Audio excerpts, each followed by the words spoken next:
all over the city. He was on Comedy Time TV, and he produces his own show in New York City. Please give it up for the one and only Ray Marshal, everybody. Ray Marshal! Coming up, coming down, right clean, fix your head, hit the crown.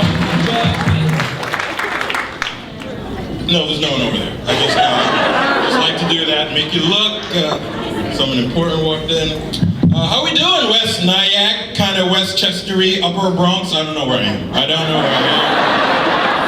I've lived in New York City my whole life. Never heard of this place, but that's fine. I'm not gonna hold you to that. I'm not gonna hold you to that. I know what you guys are all thinking when you look at me. You're probably thinking, who let the bouncer on stage to do comedy? Fair assessment. I know what I look like. Fair assessment. Yes. I just want to make a public service announcement. I am just a comedian. All right. I'm not security. If something pops off in here tonight, you will have to tend for yourself. Please don't look at me for help because I can't fight. The reason I can't fight, I'll just let you know. I'm ticklish. I am ticklish. It's just what it is. It's hard to be intimidating when you're getting coochie coochie cooed. That is just the truth of the matter. That is the truth of the matter. Does this ever happen to anybody in here? You ever give somebody directions, and as soon as you give it, you realize they're the wrong fucking directions? That happened to me, and it's happened to everybody, there's nothing wrong with it, but here's where my story differs. I gave the directions, right, but it was, so many people heard me give this woman directions that I had too much pride to admit that I was wrong. So I had the shittiest thought I ever had in my life. My first thought was like, she'll be alright.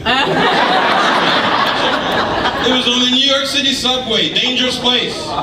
Dangerous place. So I was giving her directions, and really a couple of different things happened in my mind. I started victim blaming. I blamed her for not knowing my directions were shitty. They made no sense. They made no sense is what I'm saying, but she went along with it, and that is her fault. Here's exactly what it sounded like. We're on the train, she's looking at the map. I'm like, do you know where you're going? No? All right, let me help you. Which in New Yorker pretty much means, back up, rest of the train!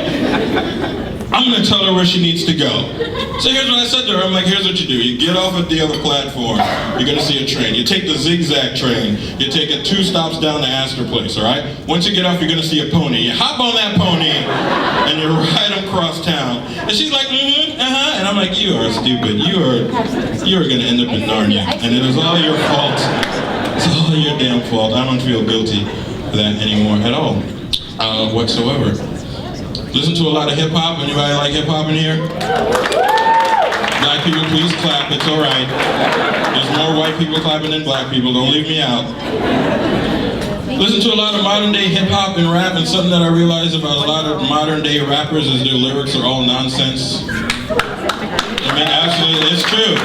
The lyrics make no sense. The king of nonsense lyrics has to be 2 Chainz. Undisputed.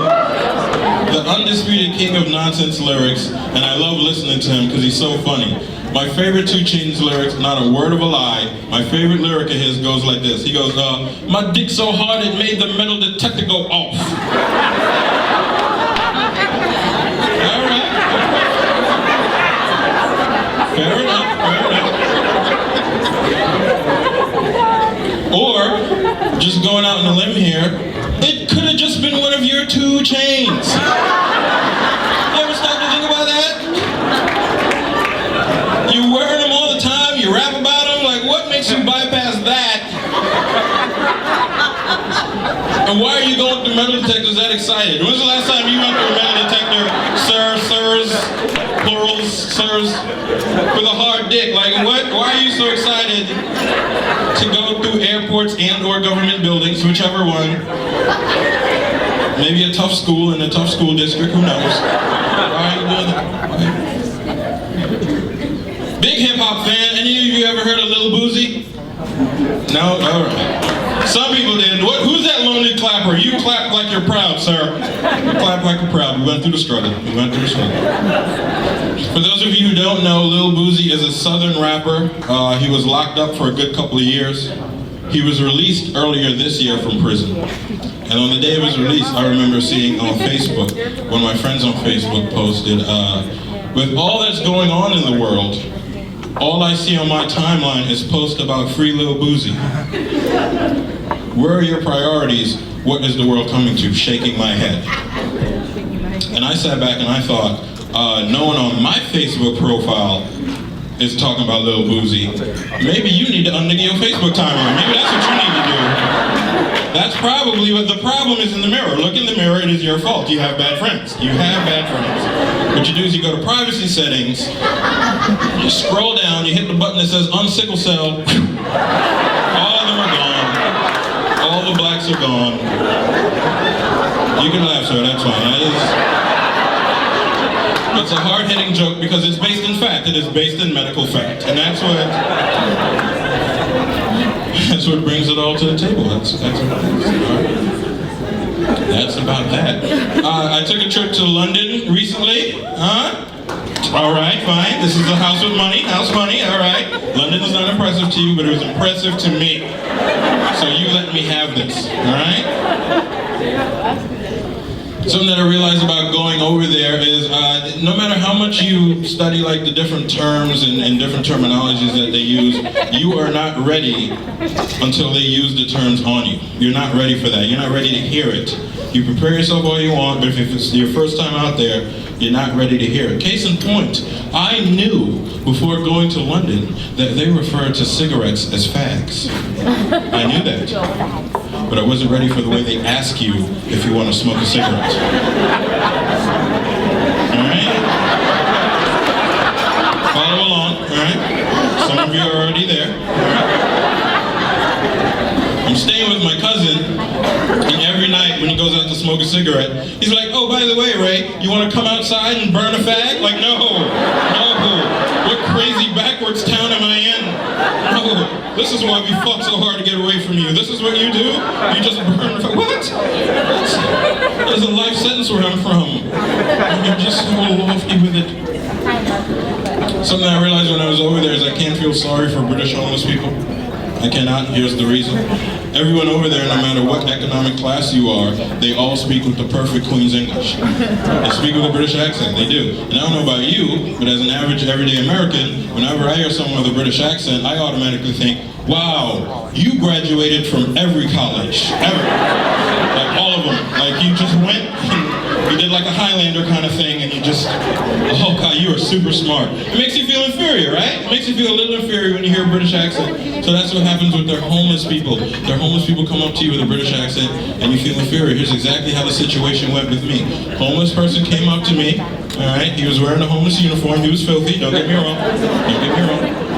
But he came up to me, he was like, excuse me, sir, could you spare a few pences? And I was like, you fucking think you're better than me? No, I don't have any pences. Then I ran off, because he's probably going to stab me. That's what he's going to stab me. My most interesting time in London, something I noticed over there, is I was taking their subway, what they call their tube. And you're on the train, right? And before every stop, they make an announcement. Do you know what the announcement is? Who said it? Mind the gap. There it is. Before every stop, please watch the gap. Mind the gap. The gap could be about that big. Please watch the gap. And you stand on the train and you're thinking to yourself, this is very thoughtful and considerate of their citizens. This is nice. Meanwhile, you come to the United States, you take the Long Island Railroad or the Metro North, and you damn near got a pole vault from the train car to the platform. You don't get a mind the gap, you don't get a nigga look out, nothing. I'm like, screw this shit, I want to go back to London.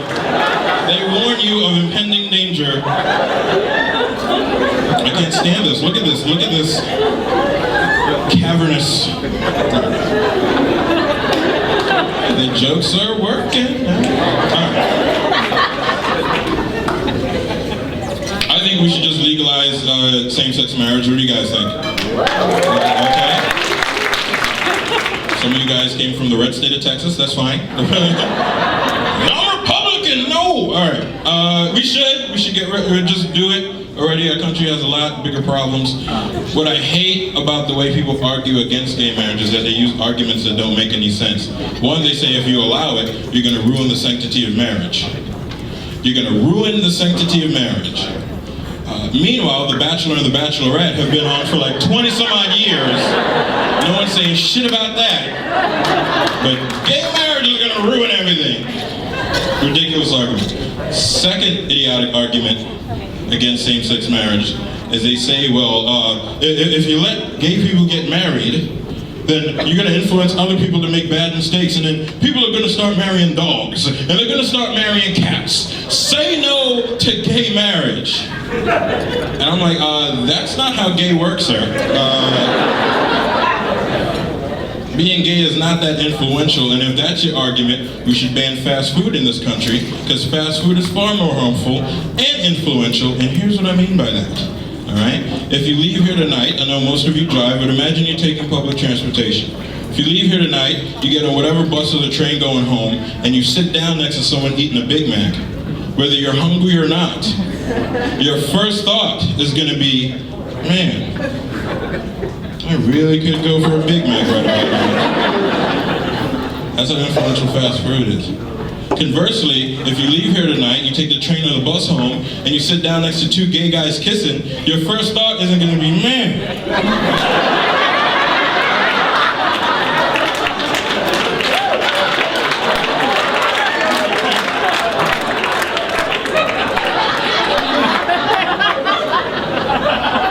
I really could suck a dick right now. These fucking gay guys are so influential.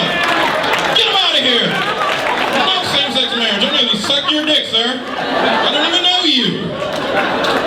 Cut that shit out. Doesn't fucking work like that.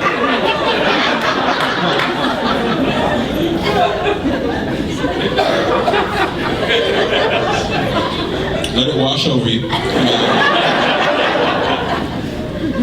I live in a very gentrified neighborhood.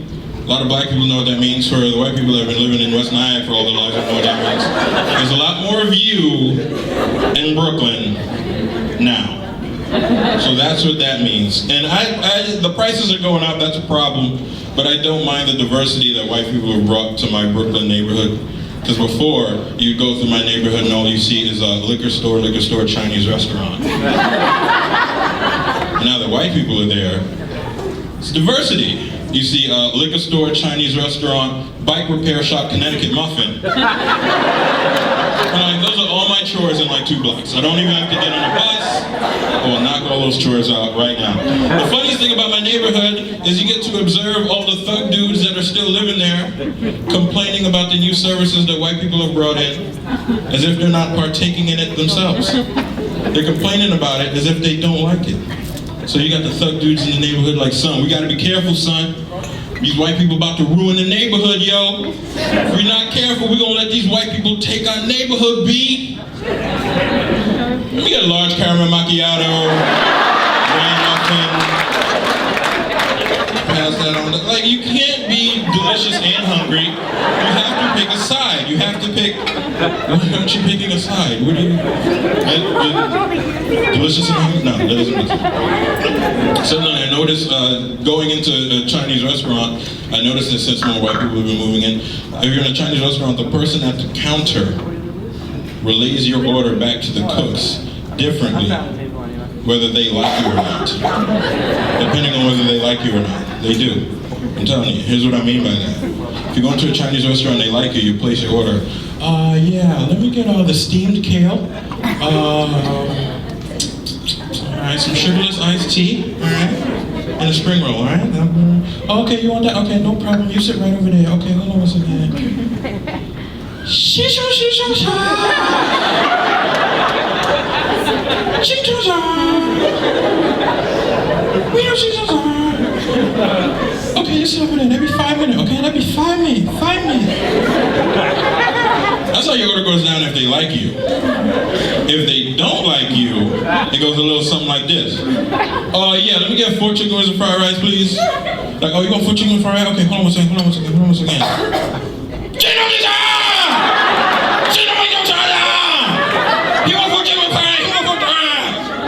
All right, that'd be 10 minutes. You sit over there. 10 minutes, I'll call a cop, okay? 10 minutes, I'll call a cop. Sit right there. You sit right there. Like, what? I didn't even do anything yet.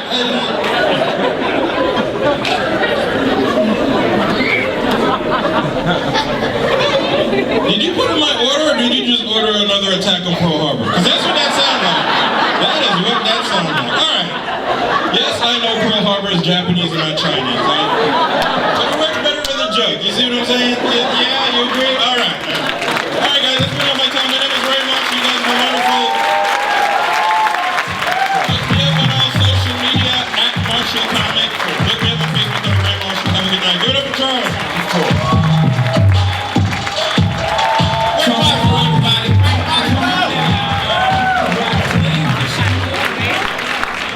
Y'all having a good time tonight? What's up?